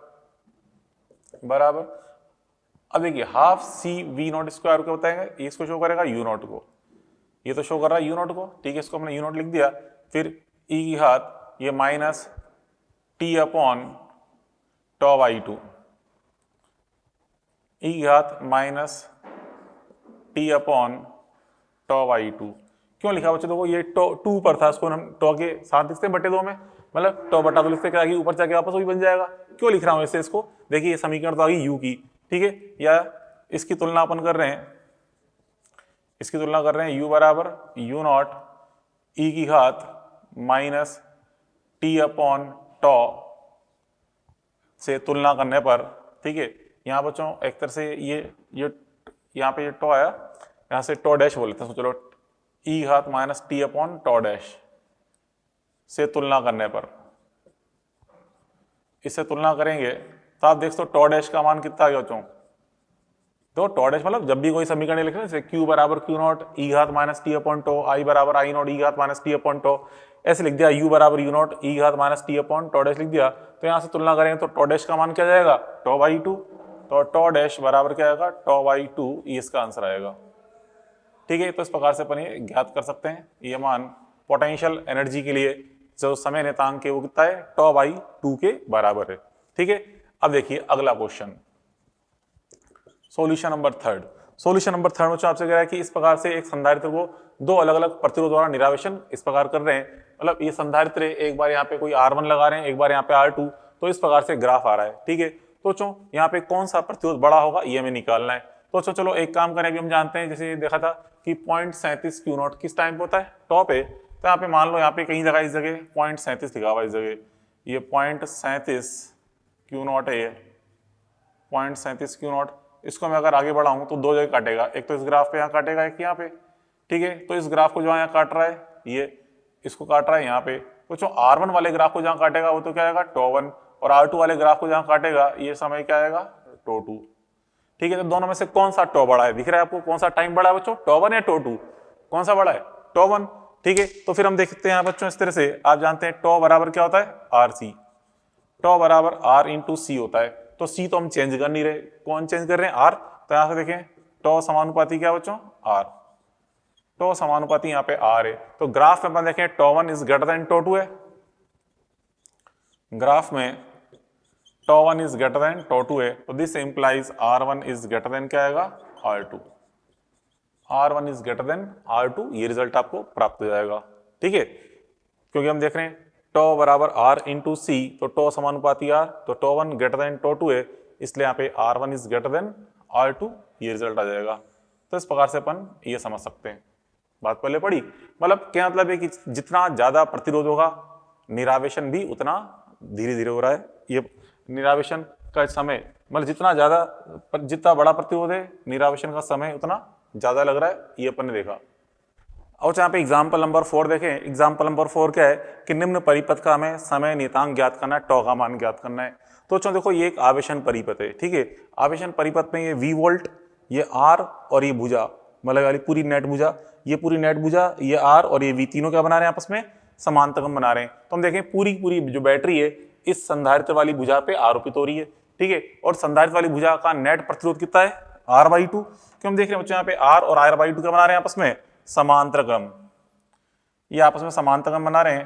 तो प्रतिरोध का समांतरगम संयोजन क्या होता है R/2 हो जाएगा, ये R/2। तो हम देखते हैं इस भुजा का C की भुजा में जो उपस्थित नेट प्रतिरोध है कितना है R/2। ठीक है, तो यहाँ से जो सॉल्यूशन नंबर 4 अपन समझेंगे तो बच्चों τ बराबर क्या होता है, देखिए τ बराबर ये होता है R net into C net, जहाँ पे R नेट क्या है C की भुजा का प्रतिरोध। ठीक है, तो यहाँ पे R नेट का मान क्या हो जाएगा C की भुजा का प्रतिरोध, जहाँ R net into C net, यहाँ बच्चों R net is equal to होता है C की भुजा का, या कहते हैं C नेट की भुजा का नेट प्रतिरोध, नेट प्रतिरोध C नेट की भुजा का नेट प्रतिरोध है। तो बच्चों यहाँ पे R नेट का मान क्या हो गया R/2, और C नेट तो एक ही प्रतिरोध है, एक ही संधारित्र है, C हो जाएगा, तो क्या जाएगा मान RC/2, ये आ गया इसका आंसर। ठीक है, RC/2 ये हो जाएगा। हाँ, अगर संधारित्र भी आपस में कोई क्रम बना रहे होते या मान लो बच्चों C के साथ एक और श्रेणी क्रम में C जुड़ा होता तो C नेट का मान क्या बन जाता C/2, C और C दो संधारित्र श्रेणी क्रम में जुड़े होते तो C/2 बन जाता, तो फिर यहाँ पे हम C/2 लिखते। ठीक है, तो RC/4 ये आया था इसका आंसर। ठीक है, तो बच्चों ये अपन ने संधारित्र के निरावेशन से रिलेटेड 3-4 अच्छे क्वेश्चंस अपन ने देख लिए। ठीक है, और अच्छा देखिए वैसे चैप्टर तो फिनिश हो गया है, फिर भी यहाँ पे एक दो चीजें थोड़ी सी एक्स्ट्रा समझा दूं आपको मैं। ठीक है, तो बच्चों देखो यहाँ पे गोली संधारित्र की स्पेशल कंडीशन देखें। ठीक है, देखिए दो कंडीशन, पहली कंडीशन बच्चों देखो यहाँ पे एक R1 और R3 त्रिज्या के दो चालक गोले हैं। ठीक है, R1 और R3 त्रिज्या के दो चालक गोले हैं, खोखले चालक गोले, उसके बीच में अपन एक R2 चालक का गोला रख दिया जाए तो आपसे कहा जाए कि अब इस निकाय की धारिता क्या होगी। ठीक है, R1 R3 त्रिज्या के दो संकेंद्री चालक गोले थे, जहां आपसे कहा गया कि आपने इस अंदर वाले को आवेश दिया आपने। ठीक है, इस अंदर वाले को आपने आवेश दिया +Q, चित्र में दिखा हुआ नहीं आएगा, मैं बता रहा हूं आपको, इस +Q आपने आवेश दिया। ठीक है, आवेश देने पर ठीक है यहाँ पे हम देखें R3 वाले पे आवेश, यहाँ पे इंडक्शन से ये आएगा -Q। ठीक है, तो -Q आएगा R3 वाले पे। आपसे कह रहा है कि इस निकाय की धारिता क्या होगी कि बीच में अगर अपन ने एक और R2 त्रिज्या का चालक गोला रख दिया है, तो आंसर आएगा कि यहाँ पे कोई फर्क नहीं पड़ेगा, इस बीच वाले चालक गोले का कोई फर्क नहीं पड़ेगा इसका। ठीक है, नो इफेक्ट, नो इफेक्ट, कोई इफेक्ट नहीं पड़ेगा। क्यों नहीं पड़ेगा? ये सिंपल से खाली प्रेरण की घटना होगी। जैसे इस प्लस से यहाँ पे अंदर जाएगा माइनस, यहाँ जाएगा प्लस, यहाँ माइनस, यहाँ प्लस, ये माइनस, ये प्लस, केवल प्रेरण घटना होगी और कोई फर्क नहीं पड़ेगा। क्योंकि पतला चालक गोला रखा है, कोई फर्क नहीं पड़ना। तो धारिता वही आएगी जो पहले थी, मतलब 4 pi epsilon not R1 R3 upon R3 minus R1। ये बिल्कुल, इसको हम समांतर प्लेट संधारित्र से तुलना करके समझना चाहें तो देखिए हम ऐसे कह सकते हैं, यहाँ पे देखिए ये अपन है, ये रखा था पीपीसी, ठीक है, ये कोई पीपीसी है इस तरह से, पैरेलल प्लेट कैपेसिटर, ठीक है, पैरेलल प्लेट कैपेसिटर। इसके अंदर बच्चों अगर अपन यहाँ पे इस जगह एक पतली चालक प्लेट रख दें, बीच में एक पतली चालक प्लेट रख दें तो क्या होता है अपन जानते हैं। अपन ने पीपीसी के बहुत सारे केस देखे थे, जैसे प्लस प्लेट है, ये माइनस प्लेट है ही सही, ठीक है, क्यू और ये माइनस क्यू। यहाँ बच्चों अपन ने कोई पतली चालक प्लेट रख दी, ठीक है, ये जो टोटल दूरी है बच्चों ये डी है, ये टोटल दूरी ये डी है। अगर आपने यहाँ पे पतली चालक प्लेट बीच में रख दी, पतली चालक प्लेट, तो क्या फर्क पड़ेगा? कोई फर्क नहीं पड़ेगा, इसकी धारिता तो वही आएगी। देखिए ये कोई पतली चालक प्लेट रखते हैं, चालक प्लेट अपन रख दी, पतली चालक प्लेट, तो हम देखते हैं कोई फर्क नहीं पड़ता का, नो इफेक्ट, कोई इफेक्ट नहीं पड़ता। क्योंकि हम देखते हैं बच्चों धारिता क्या आती है इसकी, यहाँ पे धारिता क्या बनती है, here C is equal to, यहाँ पे जाते हैं C is equal to epsilon naught A upon D, ये बनता है, याद करो अपन पहले पढ़ चुके हैं। मतलब ये संधारित्र धारिता क्या बन रही है, epsilon naught A upon D. पतली आपने चालक प्लेट बीच में रख दी तो भी धारिता वही रहती है, क्योंकि इसकी मोटाई नगण्य, सेम टू सेम। ऐसे जब बीच में पतला चालक गोला रख दिया तो प्रेरण का इफेक्ट वैसे बिल्कुल जैसे प्रेरण का इफेक्ट यहाँ पड़ेगा ना, आप जो प्लेट रखेंगे तो यहाँ पे ये माइनस इधर आएगा, ये प्लस इधर आएगा, बिल्कुल वैसा ही प्रेरण इफेक्ट यहाँ दिखा दिया और कोई फर्क नहीं पड़ना इसमें, ठीक है, धारिता वही रहेगी, ठीक है। एज इट इज बच्चों यहाँ पे अपन देखें इस जगह सेकेंड कंडीशन, यहाँ पे 3 चालक गोले हैं R1 R2 R3। आपसे कहा कि R1 को R2 को अपन ने इन दोनों गोलों को किसी चालक तार से जोड़ दिया तो इस निकाय की धारिता क्या होगी। तो चलो देखो, अब अंदर वाले पे जो आप प्लस क्यू आवेश दोगे, सारा आवेश सरक के कहाँ जाएगा, बाहर आ जाएगा, ठीक है। अपन जानते चालक तार जोड़ेंगे तो सारा का सारा आवेश सरक के कहाँ आएगा, इधर, ठीक है, आवेश इधर की ओर सरक जाएगा। इस तरह से हम जानते हैं आवेश सरक के इस पे आ जाएगा, अर्थात सारा आवेश केवल कहाँ जाएगा, इस पे प्लस आ जाएगा, प्लस क्यू, ठीक है, और प्रेरण से यहाँ पे माइनस क्यू बनेगा। तो आप देखिए जो संधारित्र बन रहा है केवल किन दो गोलों के मध्य बन रहा है, R2 एंड R3 के मध्य, केवल R2 एंड R3 के मध्य ही संधारित्र बन रहा है। इस पे Q, इस पे माइनस क्यू आया, तो यहाँ पे इसलिए धारिता के लिए जिम्मेदार केवल कौन है, R2 एंड R3। तो 4 pi epsilon not R2 R3, R3 minus R1, ये बन जाएगा रिजल्ट।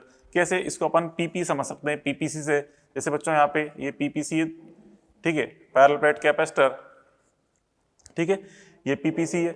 अब बच्चों आपसे कहा जाए कि ये टोटल दूरी D है, समझना क्या कह रहा हूं मैं, टोटल दूरी D है। अब यहाँ बीच में अपन ने कोई चालक प्लेट रख दी इस जगह और इसको अपन ने यहाँ पे जोड़ दिया इस तरह से, ये जोड़ देंगे, इस तरह से अपन जोड़ देंगे चालक प्लेट, ये मान लो दूरी T है,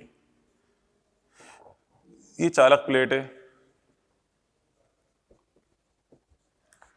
तो क्या होगा, चालक प्लेट से अपन ने इसको जोड़ दिया तो यहाँ से इसका आवेश सरक के सारा यहाँ आ जाए, क्योंकि इस पर अपन जानते हैं इस पर नेगेटिव आता है, इस पर नेगेटिव आता है, यहाँ पे प्लस आवेश था, सारा आवेश सरक के क्या आ गया, इधर आ गया, आवेश आवेश सारा सरक के यहाँ जाएगा, तो यहाँ पे इस तरह आ जाएगा प्लस। तो अब देखिए जो संधारित्र बन रहा है केवल किस दूरी अंतराल बन रहा है, केवल D माइनस T दूरी अंतराल बन रहा है, ठीक है। संधारित्र केवल अब इस गैप बन रहा है, यहाँ तो कोई आवेश है ही नहीं, तो इसलिए यहाँ पे C का मान क्या जाएगा बच्चों, यहाँ पे यहाँ जो C का मान आएगा, C बराबर epsilon not A upon D minus T, मतलब केवल ये गैप जो है यही संधारित्र के लिए जिम्मेदार है, तो इसलिए D माइनस T हो गया, ठीक है। तो वही चीज अपन ने यहाँ पे समझ ली इस तरह से, क्लियर। अब एक लास्ट पॉइंट अपन देख लें, काफी अच्छा पॉइंट है, ठीक है। मैं पूरा डेरिवेशन केयर इंपॉर्टेंट नहीं है इसलिए शॉर्ट में समझा रहा हूँ उसको आपको मैं। देखिए यहाँ बच्चों इस प्रकार संधारित्र की 2 चालक प्लेटें हैं, 20 वोल्ट की बैटरी लगा रखी है अपन ने, ठीक है, और यहाँ बच्चों एक माध्यम पट्टिका है, जैसे L लंबाई की प्लेटें हैं, पट्टिका की लंबाई भी L है, बीच में यहाँ पे प्लेटों के बीच गैप है तो पट्टिका की मोटाई भी D है, ये गैप का मान कितना है, D है, ये D है तो पट्टिका की मोटाई भी D है। अब जैसे बच्चों उसको छोड़ेंगे, छोड़ते से ही यहाँ पे पट्टिका अंदर आकर्षण कारण गति चालू कर देती है। क्यों चालू कर देती है, देखिए यहाँ बच्चों इस प्लेट पर आवेश प्लस ये माइनस है, तो यहाँ पे प्रेरण के कारण, यहाँ पे प्लस के प्रेरण कारण यहाँ तो आता है माइनस, ठीक है, और यहाँ आता है प्लस, ठीक है। ये क्या होता है बच्चों, प्रेरण प्रभाव पर दिखा दिया, प्रेरण प्रभाव, ठीक है, ये अपने क्या दिखा दिया, प्रेरण प्रभाव दिखा दिया, प्रेरण प्रभाव,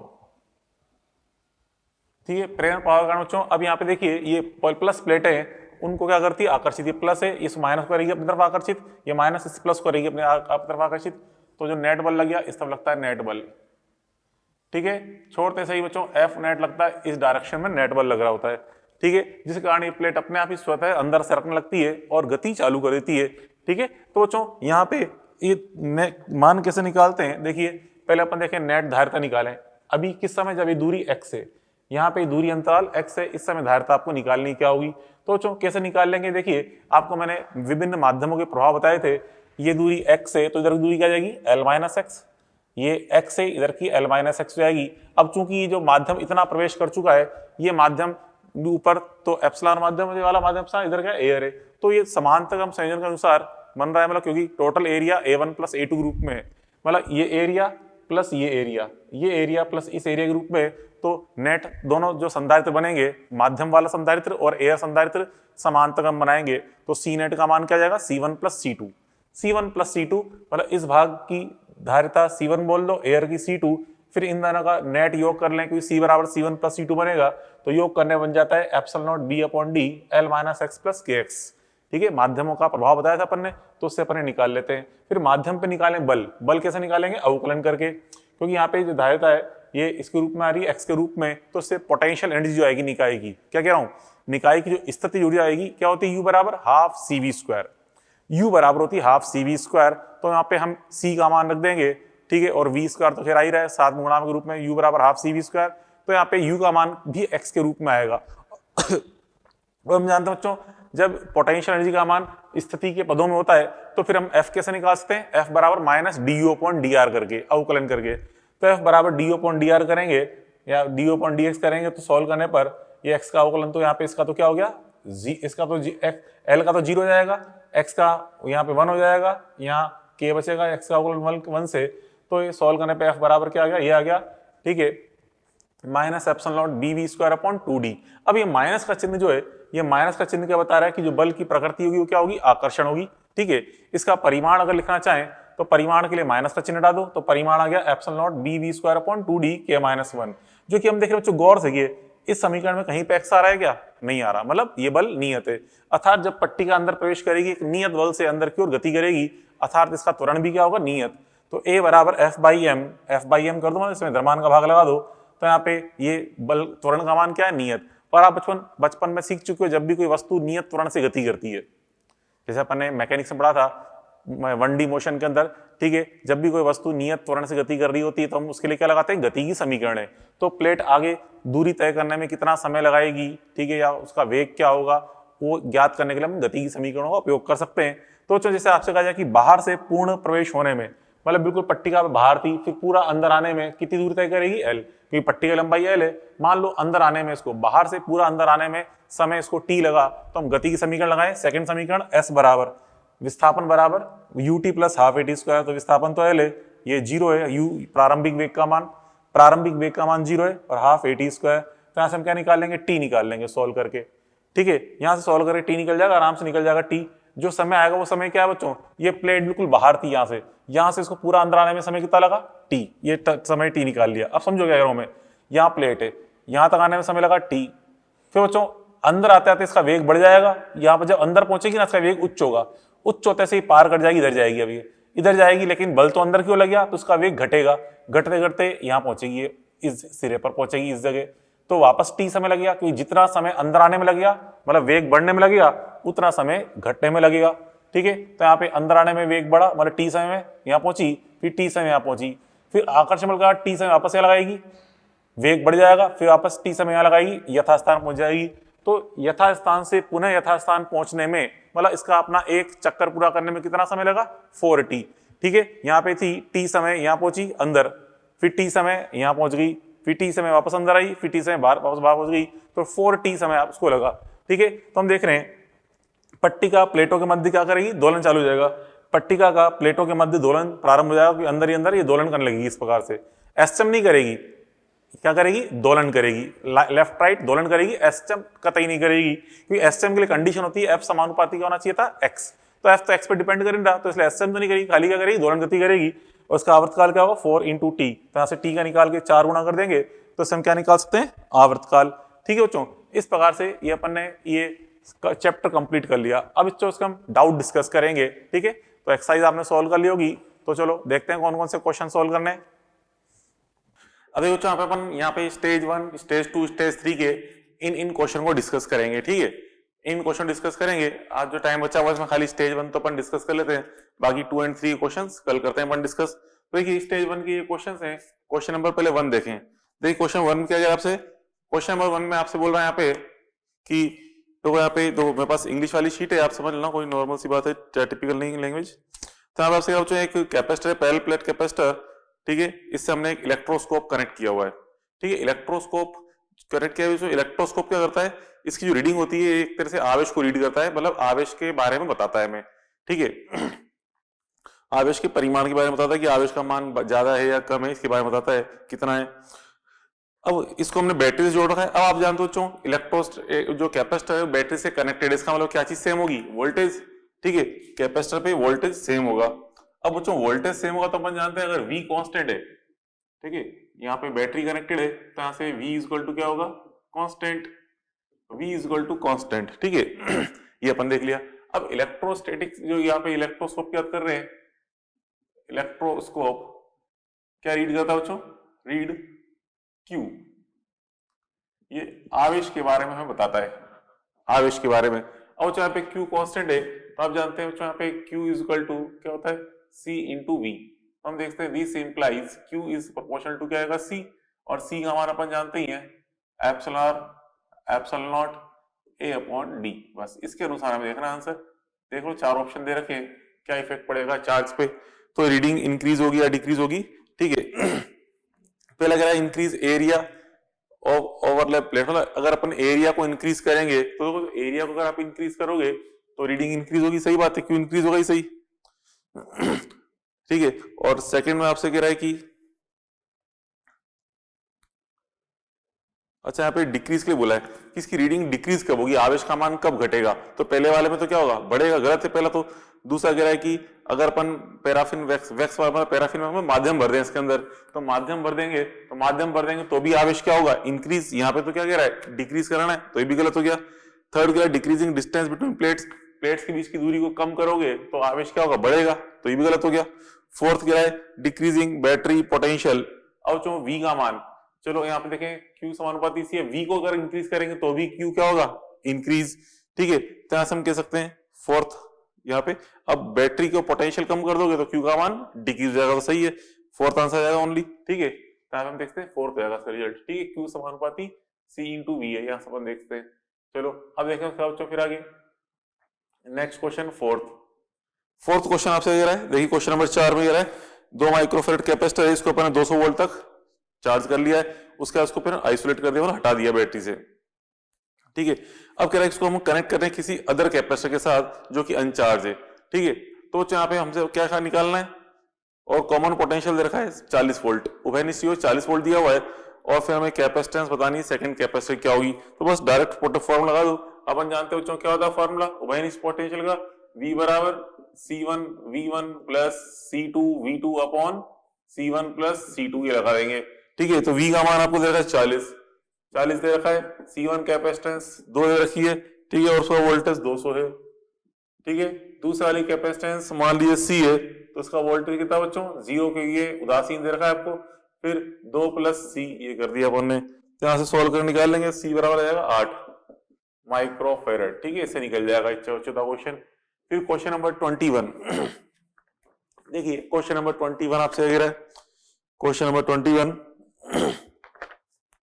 अब जो ये जो परिपथ दिखा रखा है इसमें हमें 4.5 माइक्रोफेरेड जो कैपेसिटर है इसके सिरों पर विभवांतर ज्ञात करना है। तो जो विभवांतर कैसे ज्ञात करेंगे, यहाँ पे देखिए 6 और 3 जो माइक्रोफेरेड है ये आपस में समांतरगम बना रहे हैं, तो उनका रिजल्टेंट क्या हो जाएगा 9 माइक्रोफेरेड, ठीक है। तो उनका रिजल्टेंट 9 माइक्रोफेरेड हो जाएगा। तो यहाँ से अपन देखते हैं इस प्रकार से, ये जो पहला कैपेसिटर है ये तो 4.5 है ही सही, 4.5, और उसका अगले वाले का जो रिजल्टेंट आ रहा है कितना जाएगा 9 माइक्रोफेरेड आएगा, 9 माइक्रोफेरेड, ठीक है। अब यहाँ पे टोटल वोल्टेज 12 वोल्ट का बैटरी लगी हुई है, 12 वोल्ट की बैटरी है, ठीक है। V का मान मतलब बैटरी का वोल्टेज 12 वोल्ट है, ठीक है। अब इसके सिरों पर विभवांतर V1, इसके सिरों पर विभवांतर V2। हमसे क्या चीज पूछ रहा है यहाँ पे, V1 का मान 4.5 के सिरों पर विभवांतर कितना हो, V1 का मान पूछ रहा है। तो देखो दोनों श्रेणी क्रम में वोल्टेज का बंटवारा करेंगे, हम जानते हैं वोल्टेज का बंटवारा 1/c के रूप में होता है, ठीक है। तो यहां से हम V का बंटवारा करें, ठीक है, V का बंटवारा, ठीक है, V का बंटवारा अगर अपन करेंगे तो V1 बराबर क्या जाएगा 12 इंटू ऊपर आएगा C2 मतलब 9/4.5 प्लस 9, ठीक है, इस तरह अपन निकाल सकते हैं। तो यहां से सॉल्व कर लो, V1 का मान आ जाएगा 8 वोल्ट, ठीक है, तो यहां से 8 वोल्ट आ जाएगा ये। तो यहाँ पे ऊपर तो ठीक है, ऊपर तो आ गया 108 हो गया और नीचे कितना जाएगा ऐड करेंगे 13.5, ठीक है, तो ये बन जाएगा बच्चों 8 वोल्ट आ जाएगा, V1 का मान आ गया 8 वोल्ट, ठीक है। तो इस प्रकार से अपन ने ये निकाल लिया 21 के बाद देखें क्वेश्चन नंबर 27। देखिए क्वेश्चन नंबर 27 यहाँ बच्चों इस प्रकार से ये बता रखे टोटल 6 कैपेसिटर इस तरह लगे गए हैं, इनकी प्रत्येक के ये बता रहा है कि जो संधारित्र कितना वोल्टेज सहन कर सकता है बच्चों 200 वोल्ट, मतलब इसका जो भंजन वोल्टता है प्रत्येक संधारित्र की भंजन वोल्टता कितनी रखी 200 वोल्ट दे रखी है, एवं 200 वोल्ट अधिकतम वोल्ट सहन कर सकता है प्रत्येक संधारित्र। अब आपसे कह रहा है कि यहाँ पे जो निकाय बना रखा है अपन ने ए और बी के बीच में जो निकाय बना हुआ है ये अधिकतम कितना वोल्टेज सहन कर पाएगा, मतलब इस निकाय की भंजन वोल्टता बतानी है, ठीक है। पहले तो बच्चों देखो तीनों श्रेणी क्रम में जुड़े हुए, श्रेणी क्रम की भंजन वोल्टता क्या आएगी, देखो यहाँ पे इस तरह से, सॉरी पहले समांतर क्रम में जुड़े हुए जिसे हम 27 की बात कर रहे हैं, क्वेश्चन 27, यहाँ पे ये एक कैपेसिटर आ गया रिजल्टेंट, इसका रिजल्टेंट कैपेसिटर आ गया, मतलब ये बन जाएगा 3C, ये भी आ जाएगा 3C, ठीक है। इसके ब्रेकडाउन वोल्टेज कितना बच्चों उसके लिए VBD बराबर, मतलब V भंजन, इसकी जो भंजन वोल्टता आ रही है पहले वाले की हमें कितनी दे रखी है भंजन वोल्टता प्रत्येक की 200 है। और बच्चों समांतर क्रम में आपका था जब भी कैपेसिटर समांतर क्रम में जुड़े हों और हमें अलग अलग संधारित्र की भंजन वोल्टता दे रखी हो तो इस निकाय की भंजन वोल्टता कितनी होती है, जो सबसे छोटी भंजन वोल्टता उसके बराबर होती है। अब यहाँ तो खैर सारे की सारी प्रत्येक की भंजन वोल्टता 200 है, तो सबकी 200 है तो छोटा मान भी 200 ही कहलाएगा, ठीक है, फिर सारे बराबर हैं, तो यहाँ पे इस निकाय की भंजन वोल्टता क्या आएगी 200 वोल्ट। ऐसे यहाँ भी इसकी क्या आएगी बच्चों भंजन वोल्टता 200 वोल्ट, को यहाँ भी तीनों समांतर क्रम में जुड़ रहे हैं तो समांतर क्रम में भंजन वोल्टता यहाँ भी कितनी आ रही है 200 वोल्ट आ रही है, ठीक है, 200 वोल्ट आ रही है। अब दोनों जुड़ रहे हैं श्रेणी क्रम में, तो श्रेणी क्रम बच्चों हम देखें यहाँ पे मतलब ये कितना सहन कर सकता है 200, ये कितना सहन कर सकता है 200, और चूंकि दोनों बिल्कुल समान संधारित्र हैं तो इसलिए यहाँ पे भंजन वोल्टता जुड़ जाएगी, कितनी जाएगी 400, मतलब यहाँ पे हम ए और बी के बीच टोटल 400 वोल्ट लगा सकते हैं। 400 वोल्ट लगाएंगे तो आराम से 200 इस पर जाएगा, 200 इस पर जाएगा, तो इन संधारित्रों का कुछ नहीं होगा, आराम से ये सहन कर जाएंगे, ठीक है। तो आप यूं समझ लीजिए कि अगर सारे संधारित्र सेम दे रखें, सारे संधारित्र अगर सेम दे रखें तो श्रेणी क्रम में भंजन वोल्टता निकालने के लिए क्या करते हैं सबको ऐड कर दो, और समांतर क्रम की भंजन वोल्टता निकालनी है तो जो प्रत्येक की भंजन वोल्टता होगी वही निकाय की भंजन वोल्टता होगी। कब, अगर सारे संधारित्र सेम है, तो समांतर क्रम में तो जो प्रत्येक की भंजन वोल्टता होती है वही निकाय की भंजन वोल्टता होती है, और श्रेणी क्रम में सब मान को ऐड करते हैं। लेकिन ये चीज कब है, जब सारे संधारित्र समान हो, और सारे संधारित्र अलग अलग होते हैं तो समांतर क्रम में भंजन वोल्टता क्या आएगी जो सब छोटी वाली है वो, और श्रेणी क्रम की भंजन वोल्टता कैसे निकालेंगे, जो आपको मैंने क्लास में क्वेश्चन सोल्व कराया था उससे निकाल लेंगे। आई बस समझ में। तो देखो अब ये क्वेश्चन 27 के बाद यहाँ से टोटल भंजन वोल्टता कितनी होगी, यहाँ पे 400 हो जाएगी, V निकाय इज इक्वल टू 200 प्लस 200 कितना जाएगा उसमें 400 वोल्ट आ जाएगा, तो इस निकाय की भंजन वोल्टता 400 वोल्ट हो जाएगी, ठीक है। उसके बाद 27 के बाद हम देखें क्वेश्चन नंबर 33। क्वेश्चन नंबर 33 देखिए, क्वेश्चन नंबर 33 में आपसे कह रहा है कि तीन संधारित्र हैं जो कि 1:2:3 के रूप में है, ठीक है। 33 में अनुपात आपको देखा है 1:2:3, मतलब एक को अगर C मान लें तो एक 2C होगा और एक 3C, ये तीन संधारित्र है, ठीक है। अब आप कह रहे हो इनकी जो तुल्य धारिता है, समांतर क्रम की तुल्य धारिता का मान श्रेणी क्रम की तुल्य धारिता से 60 माइक्रोफेरेड ज्यादा हमें बता रखा है। हमें क्या देखा है कि यहाँ पे Cp माइनस CS का मान 60 माइक्रोफेरेड है। अब Cp का मान तो कितना हो इन तीनों का 6C बन जाएगा, तीनों ऐड कर देंगे 6C माइनस समांतर, अब श्रेणी क्रम का मान निकालना है तो 1/C नेट बराबर 1/C plus 1/2C plus 1/3C करके निकाल लो, तो ये बन जाता है 6C/11, ठीक है। इसका मान जाएगा 6C/11 आएगा, इसका श्रेणी क्रम का नेट मान 6C/11, ठीक है। फिर बराबर 60, तो यहाँ से हम इसको निकाल लें तो यहाँ पे क्या बन जाएगा, देखिए इसको गुणा करते 66 माइनस 6 60 सी बटा 11 हो जाएगा। तो 60 सी बटा 11 का मान 60 है, तो 60 से 60 कट गया, सी बराबर कितना है बच्चों 11 माइक्रोफेरेड। तो इसलिए आंसर क्या हो जाएंगे, आंसर बराबर मतलब ये हो जाएगा, इसका मान तो 11 हो गया, इसका मान 22, इसका मान 33। ठीक है, तो इस क्वेश्चन में करेक्शन है, ये आएंगे इसके आंसर 11, 22 और 33। ठीक है, सही कर लेना। उसके बाद फिर आगे 33 के बाद 34 में हम देखें क्या कह रहा है। 34 में 3 संधारित्र पदार्थ के प्रत्येक की कैपेसिटेंस C है और भंजन वोल्टता V है, मतलब सारे वही समान आ गए, इनको श्रेणी क्रम में जोड़ा है। तो इस निकाय की भंजन वोल्टता और नेट धारिता क्या होगी, तो नेट धारिता तो अपन जानते हैं श्रेणी क्रम में C/3 जाएगी और भंजन वोल्टता जुड़ जाएंगी। तो आपसे क्या बोला, तीनों समान है तो आराम से जोड़ दो। ठीक है, तो 3V हो जाएगा मान 34 का। ठीक है, तो 34 में अपन देखें C नेट का मान तो C/3 हो गया और यहाँ पे V नेट का मान, नेट जो भंजन वोल्टता है ये जुड़ जाएगी श्रेणी क्रम में, V प्लस V कितना हो गया 3V। जैसे यहाँ बताया था आपको, जब संधारित्र दोनों यहाँ समान थे तो भंजन वोल्टता ऐड हो गई थी। ठीक है, और असमान होते हैं तो आपको मैंने क्लास में कराया, एक क्वेश्चन सोल्व कराई है, वैसे निकाल लेते हैं अपन। ठीक है, 34 के बाद फिर बच्चों उसका क्वेश्चन नंबर 46 है। क्वेश्चन नंबर 46 अपन देखें, देखिए आपसे कह रहा है कि एल्युमिनियम की शीट, ठीक है, एक जो पीपीसी है उसके बीच में अपन एल्युमिनियम की शीट रखी है। 46 की बात कर रहे हैं, 46। ठीक है, ये पैरेलल प्लेट कैपेसिटर है, पैरेलल प्लेट कैपेसिटर, इसके बीच में कोई आपने एल्युमिनियम की शीट रखी। ठीक है, मतलब चालक पट्टी का है, कोई चालक पट्टी का है, चालक प्लेट। एल्युमिनियम की प्लेट हम जानते हैं चालक प्लेट होती है। ठीक है, ये प्लस प्लेट होगी पीपीसी की, ये माइनस प्लेट हो गई। ठीक है, अब से आपसे कह रहा है कि कैपेसिटेंस बतानी सिस्टम की, अगर अपन इसको इधर करें तो क्या मतलब है कि यहाँ बच्चों जो अपन ने चालक प्लेट रखी थी, इसको अगर अपन इधर शिफ्ट करें या इसको हम इधर शिफ्ट करें, ठीक है, उससे कोई फर्क नहीं पड़ेगा। ठीक है, कैपेसिटेंस पे कोई फर्क नहीं पड़ेगा, क्योंकि यहाँ रखी हो चाहे यहाँ रखी हो चाहे इधर रखी हो, कुछ भी रखी हो, इसकी स्थिति क्या है उसका कोई फर्क नहीं पड़ता। तो यहाँ पर हम देखते हैं जो कैपेसिटेंस है C नॉट इफेक्टेड। ठीक है, C पे कोई प्रभाव नहीं पड़ेगा, मतलब अंदर जो चालक प्लेट है उसको दाएं बाएं कहीं भी सरकाओ, कहीं भी रखो, जो आपकी इच्छा हो।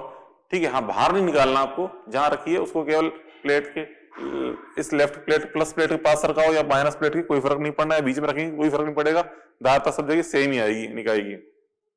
तो फर्स्ट आंसर आएगा 46 का। ठीक है, 46 के बाद अपन देखेंगे क्वेश्चन नंबर 51 में आपसे कह रहा है, देखिए यहाँ पे दो कैपेसिटर देखें C1 C2, ठीक है, और इनके मान देखें C2 का मान ट्वाइस ऑफ C1 है। अब यहाँ पे जो आपसे कह रहा है कि कुंजी को पहले अपन ओपन कर रखा है, C पे टोटल चार्ज कितना C1 पे Q है और C2 यहाँ पे उदासीन है। अब इनको अपन कनेक्ट करेंगे तो स्थायी अवस्था में क्या होगा, तो यहाँ पे हम देख रहे हैं कि स्थायी अवस्था में दोनों पर पोटेंशियल क्या होता है, सेम होता है। ठीक है, यही समझ लो, आपने कहा था आवेशों का जो पुनर्वितरण होता है, आवेशों के पुनर्वितरण अपन देखते हैं आवेश का बंटवारा किस रूप में होता है, धारिताओं के अनुपात में। ठीक है, तो यहाँ से हम पहले ही पढ़ चुके हैं कि यहाँ पे जो आवेश का बंटवारा होगा धारिताओं के अनुपात में होगा, Q समानुपाती C के अनुसार Q टोटल कितना बचा पे, Q टोटल बराबर Q प्लस 0 बराबर Q का बंटवारा होगा। क्यों देख रहे हैं, टोटल आवेश का मान क्या है, एक पे तो आवेश Q है और दूसरे संधारित्र तो उदासीन है, तो Q टोटल का मान कितना बच्चों, Q है। इसका बंटवारा करेंगे तो Q1 का मान तो आएगा, Q टोटल का मान तो रख दिया है Q। ठीक है, और एक संधारित्र क्या है वहां पे C है, C1 वाला मान C है, मतलब C1 upon C1 plus 2C1, तो यहाँ पे ये कितना है C2 है, तो उसको 2C1 लग गया जो मान दे रखा है, तो क्या आ गया बच्चों Q/3, ये आ गया Q/3। Q2 निकालेंगे तो Q में से Q/3 को माइनस कर दो तो कितना हो गया 2Q/3। ठीक है, इस तरह अपन ये निकाल सकते हैं। ठीक है, तो अपन ने ये तो स्टेज 1 के क्वेश्चन सोल्व कर लिए। चलो खैर आज काफी टाइम हो गया है, अब बाकी अपन क्वेश्चन स्टेज 2 और स्टेज 3 के क्वेश्चन है कल डिस्कस करते हैं, कल मिलते हैं। Okay, good bye.